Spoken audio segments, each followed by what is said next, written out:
Oh my darling, oh my darling. You're watching Johnny Bravo.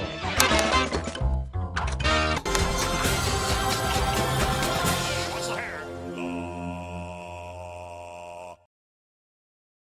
My name's Brandon and this is Cartoon Network Video Game History, a show where I take a look back on all of the video games based on Cartoon Network franchises and retrospectively review them. This week we're reviewing Johnny Bravo in the Hukka Mega Mighty Ultra Date-O-Rama. Good lord, is that a title. If you thought the title was weird, well, that's just the tip of the iceberg for this game.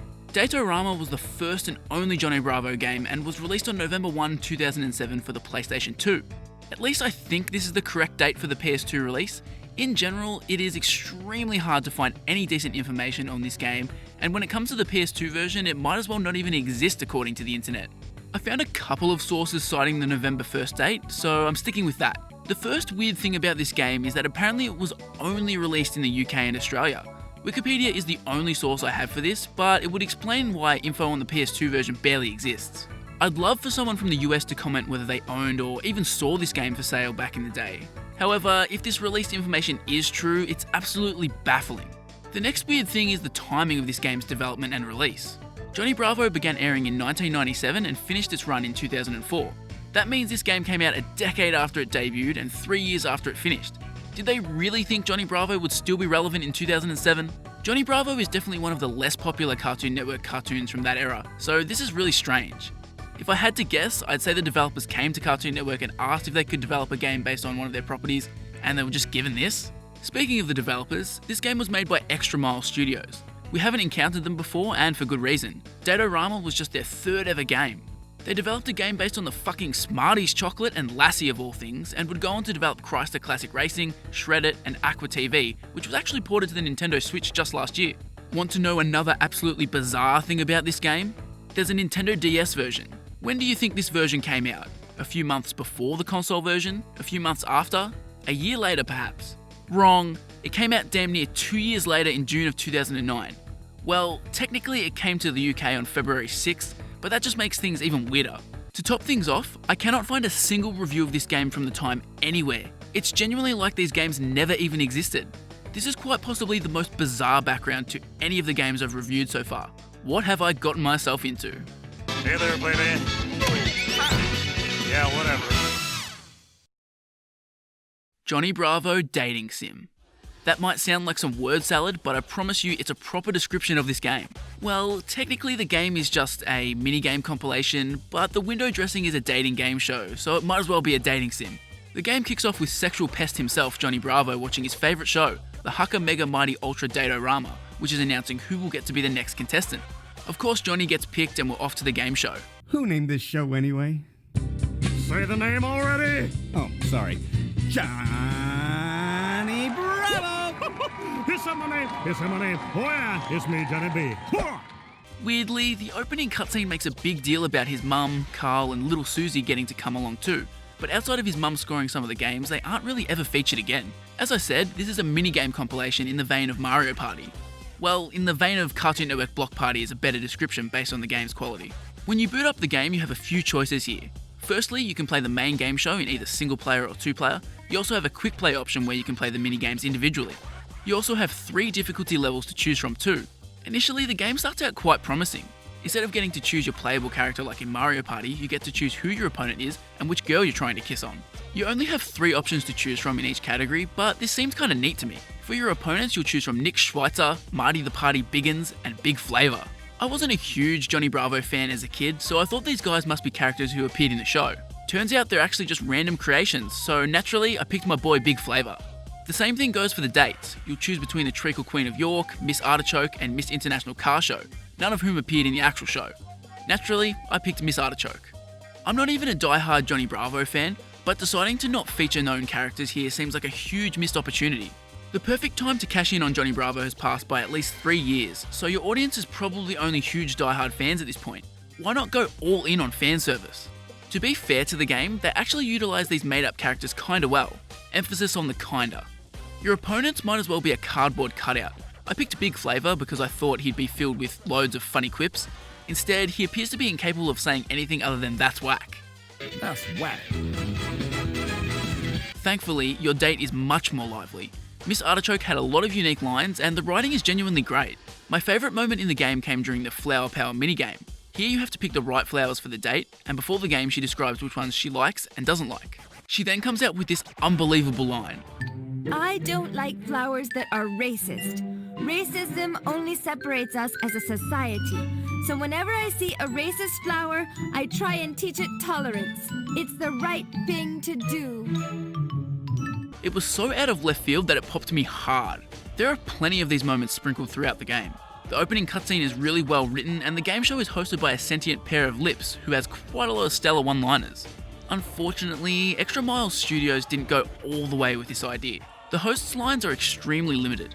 It took literally 5 minutes for the game to start reusing lines, and by the end of the game I was ready to shove scissors in my ears if I ever had to hear this line again. We're back and front and back and front and back and front and back. We're back, we're back. Even Miss Artichoke has limited dialogue. A lot of the shine the flowers are racist joke had wears off when you hear it a second time in your one playthrough. It's a bummer they didn't go all in on the jokes here. Whoever wrote for this game is actually extremely talented, but there's just not enough of it, and as a result it becomes extremely repetitive. But what about the actual gameplay in Date-O-Rama? As I mentioned, it's formatted around a dating game show. Basically your date stands at the top of a podium that you need to progress up by winning games. Win one game and you move up one step.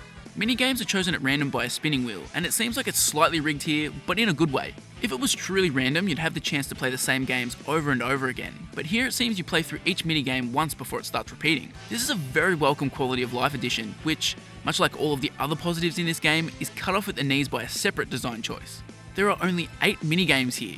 You need to climb up 10 steps to win the game. Even if you played flawlessly, you'd still have to repeat 2 minigames. Realistically though, you're going to either lose or be sent down the steps once or twice, meaning you'll be replaying a whole bunch of games. It blows my mind that in 1998, almost 10 years earlier, the original Mario Party launched with 50 minigames. This game on the PS2 couldn't even manage to have 1/5 of the variety. You don't even need to come up with original ideas, just repurpose the ones they've already used. There were 8 Mario Party games available at the time of Date-O-Rama's release. There's absolutely no excuse for being this light on content. When you win games, you'll win hearts. These have very little purpose. You're able to gamble these on a spinning wheel at the end of rounds with the chance to get more hearts or move up extra steps. Gambling in my video games? Where was the damn Gamer Defense Force in 2007 to protect the innocent children? You also risk losing hearts or moving back a step or two. Firstly, why the hell would I want more hearts? They're worthless. Secondly, this gambling wheel can go to hell. I spun it at every chance and it landed on the -10 heart spot every time except for 1 or 2 occasions. We've now come to the actual minigames themselves, which in an impressive move are the worst part about this game. The first game I played was Muscle Madness. This is a basic game where you choose a set of weights and then mash L2 and R2 to make Johnny clean and jerk. Once you've got it up, you need to maintain his balance with a directional pad. Next up is Mouse in the House. Here you'll be running around against Big Flavor vacuuming up mice to protect Miss Artichoke. What a bizarre sentence. You're assigned a specific colour of mouse, so you need to make sure you don't scoop up the wrong one. This game is boring and goes for way too long. Next is Take Out the Trash, and the first game I had serious problems with. The goal is to throw rubbish in the bin. Sounds thrilling, right?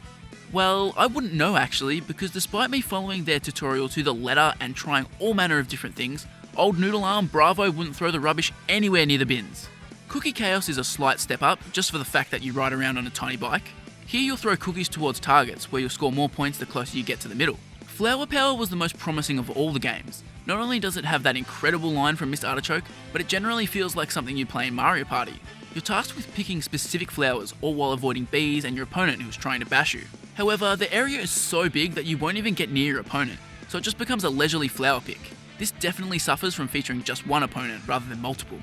Macho Man is next, and is probably the best of this bad bunch. Like Muscle Madness, you choose between hammers of different weights and try to hit harder than your opponent. This controls much like a golf game where you need to time your swing power and accuracy, and as a result, you're left with something that isn't completely terrible. Strike a Pose is also bearable. This is basically identical to the minigame of the same name in Cartoon Network Block Party, however, instead of just pressing the buttons, you have to hold them for the entire duration. Nothing revolutionary, and it's very easy, but at least it's playable. Last, and definitely least, we have Food Fight. This game controls like pure mud. Here you're tasked with picking up food off a conveyor belt and throwing it at your opponent. Not only is the movement god-awful, but good luck throwing the food at your opponent because aiming is completely useless. And that's it. That's all of the gameplay on offer in Date-O-Rama. Once you win 10 games or get some good luck on that rigged ass gambling wheel, You ascend to the top of the podium where Johnny floats like he's Jesus briefly before receiving a date. Unfortunately, Extra Mile Studios managed to mess this up too. You'd imagine that Johnny and Miss Artichoke's date would be a cutscene, right? Wrong. It's a Microsoft PowerPoint presentation. The really annoying thing is that the writing here is still kind of funny. It just needed an actual cutscene to go along with it. There is quite literally one cutscene in this game, so would it have killed them to add in a second one at the end to say thank you for playing through this monstrosity? Well, knowing how game development works, it probably would have killed them. The only thing left to do after beating the game once is to play again on different difficulty levels with different opponents and different dates so you can get a slightly different slideshow to watch. The minigames are not nearly good enough to draw you back in via multiplayer, which ends up meaning this game has a shelf life of 1 hour, because that's how long it took me to beat it. The long plays of this game on YouTube are all around the 50-minute mark, and I have no doubt that you could beat it in 40 minutes your first time through if you get some decent luck with the gambling and minigame choice. This is almost on par with Powerpuff Girls' Chemical Extraction for being the worst value for your dollar. From a technical standpoint, this game is a mixed bag, like pretty much everything else I've talked about. In my Ben 10 Protector of Earth episode, I spoke about how translating 2D shows into 3D can be particularly jarring when it comes to cutscenes. For some reason, I actually thought the characters here looked good in the single cutscene on offer. I can't quite place my finger on why it works better, perhaps it's just due to the character designs themselves. Outside of the graphics, there are some technical hiccups present. The biggest one is probably that the host's mouth always keeps moving like he's talking for several seconds after he's finished. This is seriously bad. Candy to tempt anyone's tummy. Later. On a similar note, why does this game move at such a slow pace? Outside of minigames, it's constantly making you stand around and watch as absolutely nothing is happening. I'm not exaggerating when I say you could knock at least a dozen or so minutes off the game's length if this didn't happen all the time. The last weird glitch I ran into came when I was trying to get the game to hurry up. I mashed my controller to try and skip to the minigame quicker, and all of a sudden it cut to a menu of all the minigames. This then allowed me to pick whatever minigame I wanted to play. This was incredibly bizarre, and I initially thought I'd somehow exited the mode. I guess I'll just add it to the ever-growing list of things that doesn't make any sense about this game.